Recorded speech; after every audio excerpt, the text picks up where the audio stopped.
У Гомелі адбылося надзвычайнае здарэнне на вадзе. З-за моцнага парывістага ветру на возеры перакулілася маламернае ветразнае судна. У выніку інцыдэнту ў вадзе апынуліся жанчына 1987 года нараджэння і мужчына 1996 года нараджэння. Трагедыі ўдалося пазбегнуць дзякуючы строгаму выкананню правілаў бяспекі. Хорошо, что люди находились в жилетах спасательных, это им очень повезло. Спасателей было намного больше времени, и все происходило без суеты. По прибытию видели, что парусное судно опрокинулось.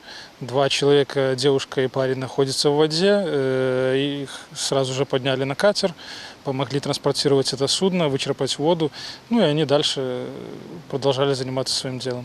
Выратаванне дзякуючы камізэльцы – урок для ўсіх. Грэбаванне ёй можа каштаваць жыцця, і за апошнія суткі ў вобласці гэта не адзіны падобны выпадак. Спасателями Гомельской областной организации «Освод» на воде спасено 3 человека. Женщина 1972 года рождения заплыла за буи и, не рассчитав силы, начала тонуть. На помощь ей пришли спасатели дежурной смены Жлобинской спасательной станции. Если вы отправляетесь в водное путешествие по рекам Беларуси, убедитесь в исправности плавсредства.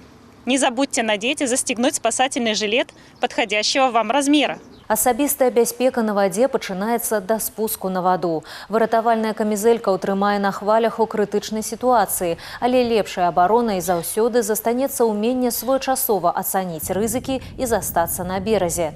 Перад выхадам на вадаём правярайце прагноз надвор'я. Моцны парывісты вецер здольны імгненна перавярнуць нават самае ўстойлівае судна.